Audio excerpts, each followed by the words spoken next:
this be the key to a cleaner future? We'll find out this week on Motoring 98.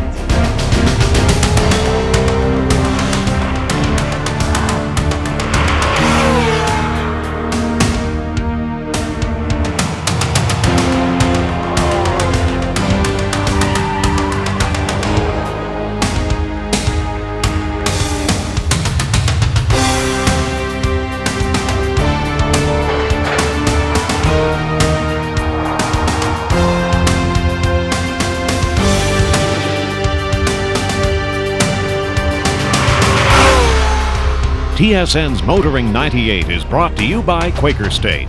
The big Q stands for quality, always has, always will, and Midas for new, longer-lasting, performance-friction carbon metallic brake pads.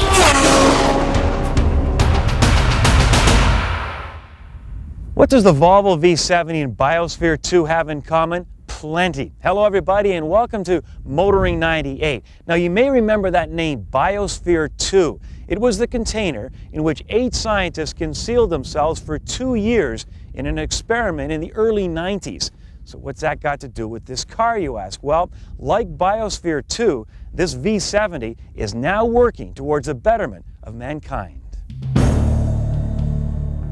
Originally, the Biosphere was to serve as a model for self-contained, self-sustaining colonies of plants and animals.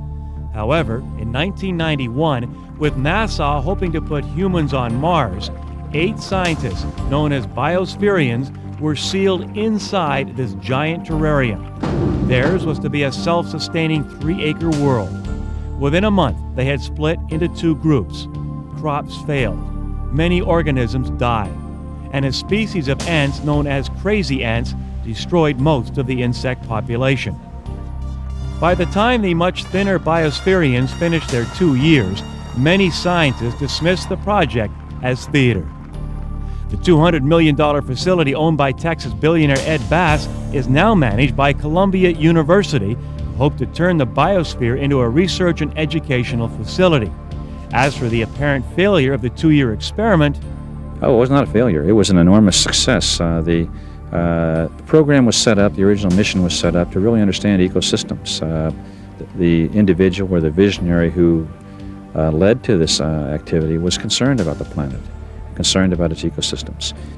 One of the problems is, though, that got Columbia University involved, is that their oxygen levels depleted quite significantly during the 2nd year.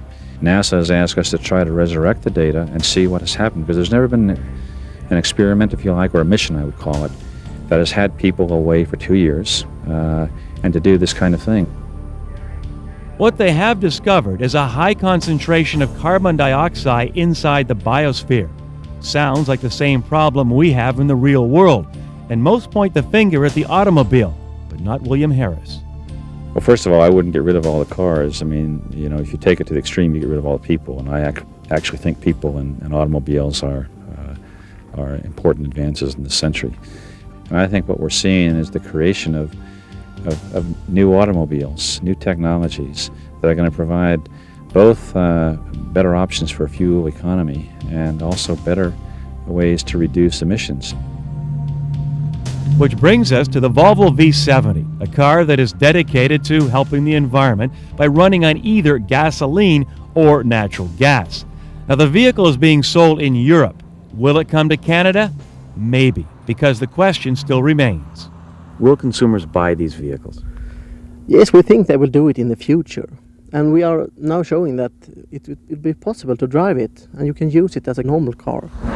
And we don't know what's happened in the future, but we must be prepared what's happened. So we learn every day we have these vehicles on the roads today.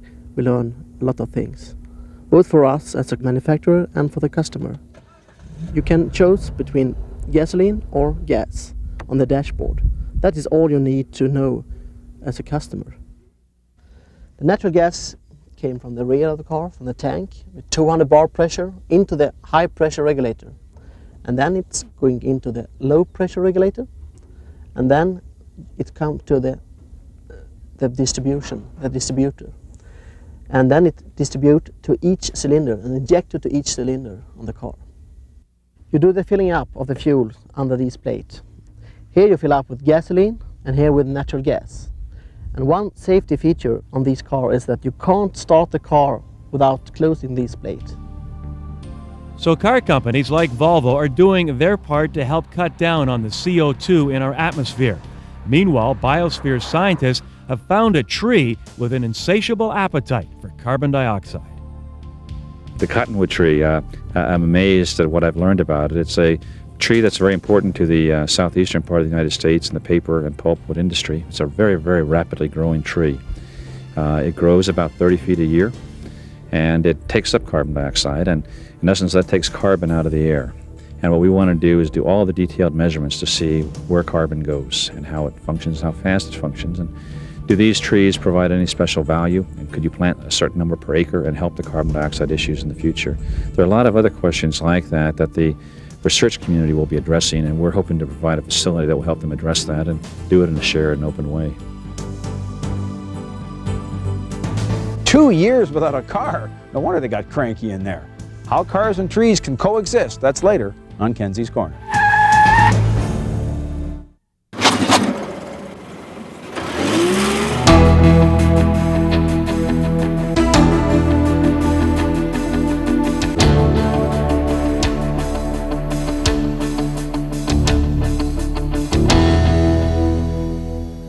You know, this edition of Test Drive promises to be a real blast as we take a look at the second generation Miata. Now, when you first lay eyes on this car, it doesn't look that different. However, take a peek beneath the sheet metal and you soon realize that the changes are most certainly more than skin deep. The new Miata is stronger than the car it replaces, as in 60% of the design being new. First, the body is stiffer, with particular attention being paid to where the A-pillar joins the floor, front cowl and cross member. The resulting improvement in body rigidity means less flex and therefore less cowl shake. Second, the new shell gives the suspension a better home base from which to operate. This and opening up the track by 10 mm in the front and 20 in the rear, and lowering the roll centre by 20 mm makes a big difference. During the pylon test, the Miata flew. Among the many traits I like is the sensation that the car pivots around your hindquarters. Anybody that's driven a go-kart will understand. As a result, drifting into a corner is no longer one of life's anxious moments. Indeed, it's to be looked forward to and enjoyed to the fullest. Suspension-wise, the car uses the same double wishbones, coil springs and gas-charged shocks as before, but with a few subtle changes that again improve things. The engine's speed-sensitive rack and pinion steering with modified ratio and P195 50R15 V-rated tyres round out this very nimble package. You know, for me, the single biggest improvement to the Miata is the demise of those ridiculously ugly pop-up headlights. Not only did the pop-ups make the bulbs more difficult to change than they really needed to be, every time you turned them on, you destroyed the aerodynamic efficiency of the car. Well, going with a fixed headlight has cured that. It also, as a byproduct, removes 5 kilograms from the front end of the car, and that helps in the handling department. By housing the battery between the bumper and the back wheel and giving the spare tyre its own recess, Mazda have increased the trunk space a lot. Now, while you won't get much in there, it's better than it used to be. The top has also been improved. You know, it's as easy to put up and down as it ever was, but that old plastic window, well, it's gone. No more crimping, no more fading. You now get a real glass window complete with defroster. Also improved is the engine. While still basically the same block, the cylinder head is new and there's a new variable intake manifold. Combined, these improvements increase the horsepower from 133 to 140 and the torque from 114 to 119. More significantly, however, the upgrades spread the power more evenly across the entire operating range. This flatter torque curve launches the vehicle with more vigour and improves the mid-range response without detracting from the top end. 0 to 100 kilometers an hour comes in about 8 seconds. The brakes have always been among Miata's fortes. The new car continues the tradition. The pedal feel is crisp and is easy to modulate and brings the car to rest in just 109 feet from 80k. However, not all is sweetness and light. Mazda still insist upon making anti-lock brakes a costly option. For $19.99, you can only get them as a part of the $4,805 leather package. Inside, the changes are rather subtle. The dash is a little more sculpted but instantly recognizable. The seats still rank as some of the best offered anywhere, the contoured one-piece design remaining comfortable even over a long haul. Between the seats is a lockable center console that hides and protects the remote releases for the fuel filler door and trunk. The rest of the interior remains pretty much unchanged, except for the addition of an override switch for the passenger side airbag and the availability of a wind blocker. You know, if the receiver is getting a strong signal, you get a great picture. And so it is with this new Miata. When you climb behind the wheel, you become a part of the car, almost as though you're driving a go-kart. And it's that single attribute that will make this car a better seller than the original one.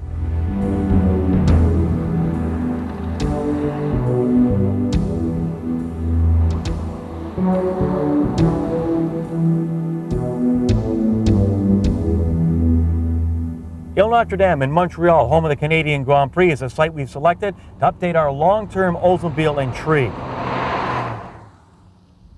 You know, we loved this car the very first time we got behind the wheel, so much so that we selected it as our overall car of the year. Well, Mom always said that first impressions are important, and you know what? She was right, because after 12,000 kilometers, this Intrigue continues to impress. A replacement for the Cutlass Supreme, the first thing you notice about the Intrigue is its great looks. It is not your father's Oldsmobile. The 3.8 V6 with 195 horsepower is more than able. The automatic transmission is flawless. The ride is smooth and quiet, possibly best in its class. On our next update, we'll look at luggage space, fuel and maintenance, and a pet peeve.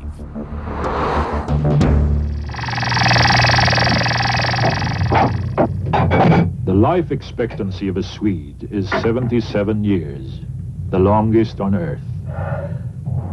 The Swedish people expect of their cars exactly what they expect of themselves.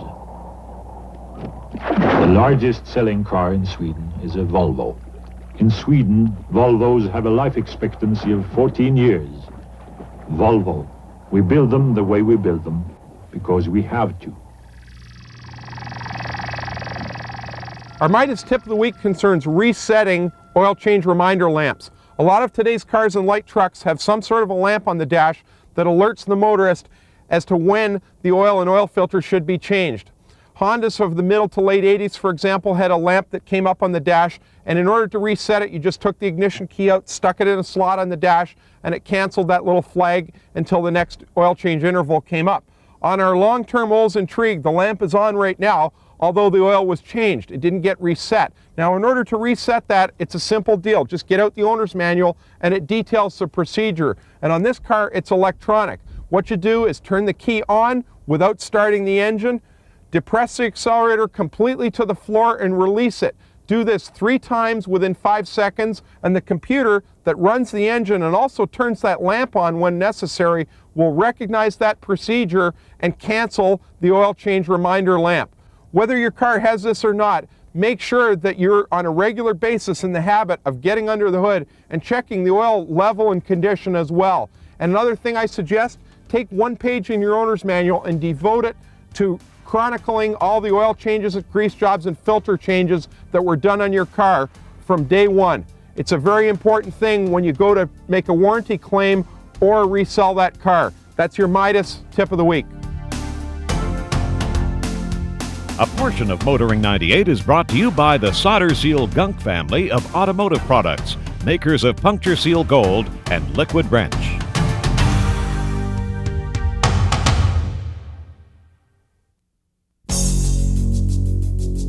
Looking for a Volvo convertible? Well, you'd have to go back to 1956 and the Volvo 1900 to find one. Until now, that is. 1 year after launching the C70 Coupe, Volvo is introducing the C70 Convertible, another step towards changing the company's image. Well, I think what it says to consumers is that Volvo has changed for the better in some instances in terms of style and excitement. We're reintroducing a convertible that appeals to a different customer, and I think consumers are becoming more demanding or looking for the choices. And the consumers are reacting very favorably to both the coupe and the convertible. And it'll be our top-end car, at least for a while. But the one issue, important issue, is to show the dynamics of the modern Volvo, than really try to show that Volvo's got the dynamics in our vehicles.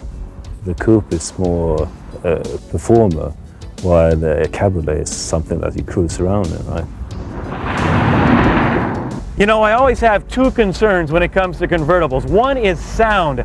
Most cars like this have got good stereos, but once the top's down, forget it, you can't hear it. No problem with the C70 convertible. We're talking 14 speakers plus a couple of woofers and the first ever in the world Dolby wraparound sound. And believe me, you can't appreciate it at home, but this is the best one I've ever heard. Now, my second concern for that, let's go and park somewhere safe. That concern is a rollover situation. Now, this C70 has 2 live roll bars, and when they sense something's wrong, they come alive. Well, hopefully you won't be in a situation where your car will actually tip over, but again, under the heading of better safe than sorry, if the sensors sense that the vehicle is tipping either way 60 degrees, the roll bars will be activated. Then it's a simple matter of going to your local dealer who will reset the roll bars in less than 60 seconds. All right, now let's head to the garage. Join Bill Gardner.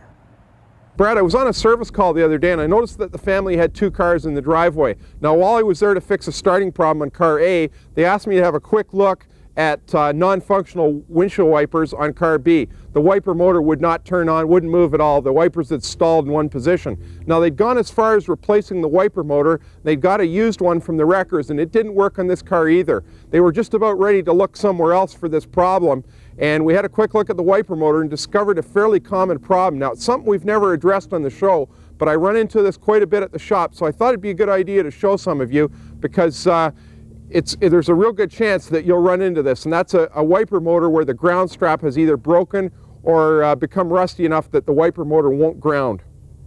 Okay, here's Mom's car. This is the one with the inoperative wiper motor. Now, this is a wiper motor that they bought at the wreckers, a used one, and strangely enough, it had the same problem as the one that they'd removed. And that gives you an idea of how common this problem is. And what the problem is the fact that the wiper motor is not properly grounded. If you look carefully over here, you can see a little strip of brass that used to be solidly riveted to the body of the wiper motor right there. If I look a little bit closer, I can actually see a piece of the old rivet head that fell off and dropped down here. Now, aluminum corrodes. You can see all the corrosion around there, and sooner or later that ground broke off, and this is a common problem on GM cars. They will break off, and as soon as they do, no ground path for the wiper motor, and because the wiper motor is mounted on rubber grommets in order to isolate its noise and vibration from the inside of the car, it's not well grounded. As a matter of fact, without this special provision for ground, it's not going to work. Now, how you confirm this is pretty simple. Take a jumper wire or a booster cable and just hook up a separate ground to the body of that wiper motor, wiggle it around until it scrapes itself clean, and if the wiper motor starts to work, you've confirmed the problem. Chrysler cars have the same problem as well. Their ground strap doesn't seem to break, but it gets corroded at either end, and even though it's mechanically tight, electrically it won't ground. So on the Chryslers, we just remove it, clean up both ends, reinstall it, and 9 times out of 10 they work. Now, as I said, on this GM car, 2 successive used wiper motors had the same ground problem. So if you've confirmed this, just make yourself up a separate little ground wire like we've done right here, attach it solidly to the wiper motor and to a good body ground, and all of a sudden your wipers are going to work. Now, believe me, a whole lot of these wiper motors go in the garbage every year for something as simple as this. Make sure you check that out before you go and buy one. Till next week, I'm Bill Gardner for Motoring 98.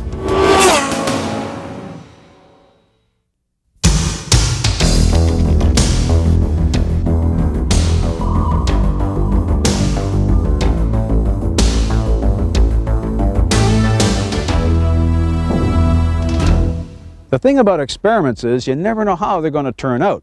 They wouldn't be experiments otherwise. Now, earlier in the show, you heard about this Biosphere 2 experiment where people tried to live in a totally controlled environment.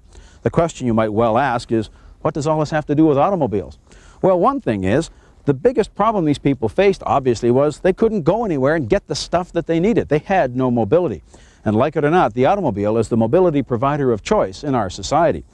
A second aspect is, this thing is now being used as a research lab to investigate what happens when CO2 increases in our environment, which of course it's now doing, and the automobile is a major contributor to that. Now, one particular experiment that I found interesting was they're working with genetically engineered cottonwood trees which can grow 20 to 30 feet in 1 year. That's tremendous productivity. The question is, what happens when you increase the level of CO2 in this tree growing environment? Do the trees continue to grow that fast? Will they maybe absorb some of the CO2 from the atmosphere, in which case it eliminates one of the problems that the car creates? Maybe when they cut the trees down for pulp and lumber, maybe they can use the bark and slash and leaves and create a biomass fuel which can use to fuel an automobile like this bi-fuel Volvo. Will it work? Well, if we knew the answer to that, it wouldn't be an experiment, would it? I'm Jim Kenzie. Before we go, we have to show you a museum that we discovered in Rye, Arizona. And believe it or not, I am standing in the middle of it. It's appropriately called the All Bikes Museum, because they claim to possess the largest collection of bicycles and motorcycles anywhere in the universe. And we couldn't go before introducing you to the man who started it all.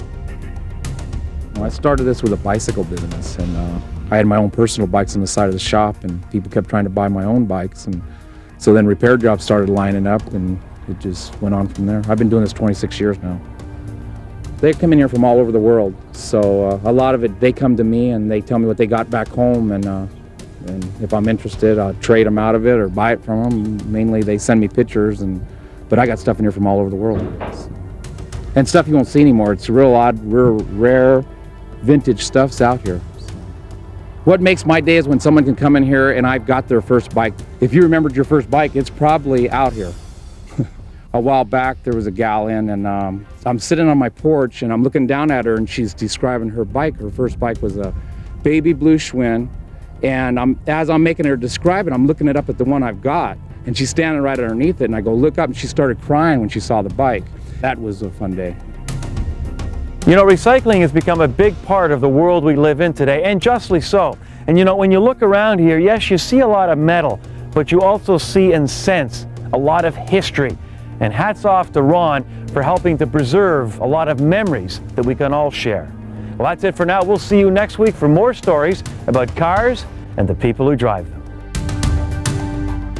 The Hummer, it's not a comfortable vehicle, but ours is primarily based for recreational, taking it out on the road on the weekend in comfort. I mean, you sit in the back of this truck, it's like sitting at home on your sofa. TSN's Motoring 98 has been brought to you by Quaker State. The big Q stands for quality, always has, always will. And Midas, for new, longer-lasting performance friction carbon metallic brake pads.